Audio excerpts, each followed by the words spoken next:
आज की कहानी है सहारे की ताकत। सुबह का समय था। सुधा देवी और उनकी बेटी पूजा मंदिर जाने की तैयारी कर रही थी। दोनों ने अपनी अपनी साड़ियाँ अलमारी से निकाल ली। पूजा आईने के सामने खड़ी होकर बाल ठीक कर रही थी। तभी सुधा देवी ने ऊंची आवाज में पुकारा, नेहा बहू, जरा इधर आओ। ये साड़ियाँ दोबारा फ्रेश कर दो। सिलवटें बिल्कुल साफ होनी चाहिए।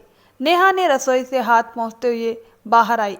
उसने देखा कि साड़ी पहले ही फ्रेश की हुई थी, बस कुछ हल्की सी सिकन रह गई थी। उसने धीमे स्वर में कहा, माँ जी, ये तो पहले ही फ्रेश की हुई है। मैं अभी नाश्ता बना रही हूँ, थोड़ी देर में। सुधा देवी बीच में ही टोकते हुए बोली, बहाने मत बनाओ, हमें मंदिर जाना है। कपड़े बिल्कुल चमकते हुए लगने चाहिए। तुमसे इतना भी काम ठीक से नहीं होता। पूजा ने तिरछी नज़रों से नेहा की ओर देखा और व्यंग में हंसते हुए बोली, भाभी, अगर आपको फ्रेश करना नहीं आता तो कह दीजिए, माँ को क्यों परेशान कर रही हो। ये सुनकर नेहा का दिल कसक उठा। उसकी आंखें भीग गई। वह बिना कुछ बोले साड़ी उठाकर फ्रेश करने लगी। आंसू गालों पर लुढ़कते जा रहे थे। अगर उसने सिर झुका लिया ताकि कोई देख ना सके। उसी समय अजय कमरे में आया।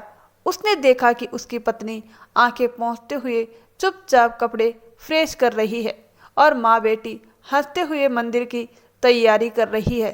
अजय पास आया और नेहा के कंधे पर हाथ रखते हुए धीमे स्वर में बोला, नेहा, रो क्यों रही हो। नेहा कुछ नहीं बोली, बस चुपचाप आंसू पोंछने लगी। तभी सुधा देवी ने तीखी स्वर में कहा, अरे अजय, इससे कुछ मत पूछो। इसकी माँ ने इसे सिखाया ही कुछ नहीं है। ऐसे में इसे रोना ही आएगा। पूजा ने भी ठंडी हंसी के साथ कहा, भैया रहने दीजिए। भाभी को तो छोटी सी बात भी बहुत लग जाती है। नेहा का दिल और भारी हो गया। वह चुपचाप फ्रेश करती रही। अजय फिर कुछ कहने ही वाला था कि सुधा देवी झल्लाकर बोली, बस बहुत हुआ। औरतों के बीच मर्द का क्या काम। हमें तैयार होना है, तुम बाहर जाओ। अजय ठिठक गया। उसकी नजरें पत्नी के आंसुओं पर टिक गई, मगर माँ के तेवर देखकर वह कुछ कह न पाया और भारी कदमों से बाहर चला गया। नेहा का दिल भीतर तक अपमान से भर गया। सास की डांट, ननद के ताने और पति की बेबसी ने उसकी आंखें और गीली कर दी। सुधा देवी ने उंगली उठाकर कहा, और सुनो, जब तक हम लौटे घर चमचमाता होना चाहिए। पकवान अच्छे से बनाना। पूजा बाहर का कुछ नहीं खाती। पकोड़े, कचौड़ी, आलू दम, दाल मखनी, चावल और हलवा सब तैयार रहना चाहिए। नेहा सिर झुकाए खड़ी रही। उसके आंसुओं से भीगा चेहरा छुपा था। उसने बस धीमे से जी माँ जी कहा और रसोई की ओर चली गई। नेहा का जाते ही पूजा ने मुंह बनाते हुए कहा, लेकिन माँ, मुझे तो माखन हलवाई के छोले भटूरे खाने थे। सुधा देवी ने हंसकर जवाब दिया, अरे पगली, तुझे बाहर सब खिलाऊंगी। ये सब तो बहू पर बोझ डालने के लिए कहा। दोनों की हंसी कमरे में गूंज उठी। रसोई में नेहा चुपचाप आटा गूंदने लगी। उसकी आंखों से आंसू गिरकर आटे में मिल रहे थे। मन ही मन सोच रही थी, क्या यही मेरी जिंदगी है। सास के ताने, ननद की हंसी और पति की चुप्पी। मेरा अपना कौन है। उसे मैं अपनी माँ की बातें याद आई, बेटी, ससुराल ही तुम्हारा घर है, सबका मन रखना। पर आज उसका दिल चीख रहा था, माँ, क्या घर वही होता है जहाँ मेरे आंसुओं की कोई कीमत ना हो। उस दिन अजय छुट्टी पर घर था। वह अखबार पढ़ रहा था कि तभी सुधा देवी ने आवाज़ दी, अजय, हमें मंदिर जाना है, कार निकालो। अजय ने सिर हिलाया, ठीक है माँ। पूजा झट से परस उठाते हुए बोली, भैया जल्दी चलिए, देर हो रही है। अजय उठ खड़ा हुआ, लेकिन उसकी नज़र रसोई की ओर चली गई। वहाँ नेहा चुपचाप काम में लगी थी। उसके चेहरे पर थकान और आंखों में सूजन साफ झलक रही थी। अजय कुछ कहना चाहता था, मगर माँ और बहन की आवाज़ें सुनकर चुप रह गया। कार में बैठते समय सुधा देवी ने ऊंची आवाज में कहा, नेहा, जब तक हम लौटे घर चमकना चाहिए और खाना पूरी तैयार रहना चाहिए, कोई कमी नहीं होनी चाहिए। पूजा ने भी जोड़ा, और भाभी, इस बार हलवा अच्छा बनाना। पिछली बार तो बिल्कुल बेस्वाद था। नेहा दरवाजे पर खड़ी सिर झुकाकर बोली, जी। कार आगे बढ़ गई, लेकिन नेहा का दिल वहीं रह गया। जब वे मंदिर से लौटे तब तक नेहा ने दाल मखनी, चावल, सब्जी, हलवा सब मेज पर सजा दिया था। पकोड़े और कचौड़ी भी वह गर्मा गर्म तल रही थी। पूजा ने पहली कचौड़ी खाई और तुरंत मुंह बना लिया। माँ, ये तो बिल्कुल क्रिस्पी नहीं है। सुधा देवी ने भी दाल चक्कर ताना मार दिया, इसमें तो नमक ही नहीं है। सच कहूँ तो इसकी माँ ने इसे सिखाया ही कुछ नहीं। पूजा हंसते हुए बोली, भाभी से तो सच में कुछ नहीं होता। नेहा चुपचाप खड़ी सुनती रही।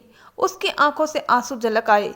जब सब खा चुके तो सुधा देवी ने दाल चावल सब्जी मिलाकर कुछ निवाले खाए और थाली सरकाते हुए बोली, हाय राम, ये कैसा फीका भोजन है। बहू, अब तू यही खाना खा, हमारी जूठन तू ही खत्म कर, राशन बर्बाद नहीं होगा। पूजा ने हंसते हुए कहा, सही कहा माँ, जो बेस्वाद बनाए वही खुद खाए। नेहा का चेहरा शर्म और अपमान से लाल हो गया। उसकी आंखों से आंसू बह निकले।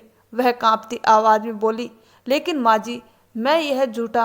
अजय गुस्से में बोल पड़ा, नेहा, तुम्हें मेरी माँ की जूठन पर ही जीना होगा। क्या दिक्कत है, तुम भी तो दाल चावल सब्जी मिलाकर खाती हो। उसके शब्द कमरे में तीर जैसे गूंज उठे। सुधा देवी की आंखों में चमक आ गई। वाह बेटा, आज तूने सही कहा। पूजा मुस्कुराई और सिर हिलाया। नेहा के होठ थरथराए। उसे अपने पति से इस तरह के शब्दों की उम्मीद नहीं थी। अजय ने व्यंग्य से कहा, नेहा, बहू को सास की जूठन से घृणा नहीं करनी चाहिए। और दीदी, तुम भी तो अपनी सास का जूठा खाती हो ना, है ना माँ। पूजा का चेहरा उतर गया। वह हकलाने लगी, भैया कैसी बातें कर रहे हो। अजय ने ठंडी हंसी के साथ कहा, तो चलो आज ही दीदी के ससुराल चलते हैं। वहां जाकर देखते हैं कि दीदी अपनी सास की जूठन खाती है या नहीं, और ये भी पूछते हैं कि उनकी सास अपनी बहू के साथ कैसा व्यवहार करती है। ये सुनकर सुधा देवी और पूजा दोनों घबरा गई। अभी तक की अकड़ पिघलने लगी। सुधा देवी झट से बोली, अजय, कहीं जाने की जरूरत नहीं, और बहू, तुम्हें मेरी जूठन खाने की जरूरत नहीं। इतना कहकर उन्होंने जल्दी जल्दी खाना खाना शुरू कर दिया।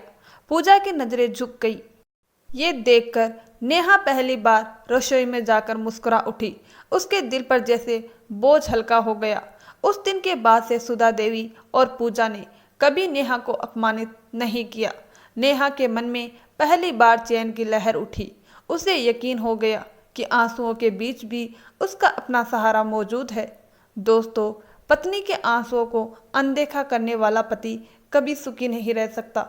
तब पति पत्नी का साथ देता है तो वही पत्नी के आत्मसम्मान की ढाल बनता है।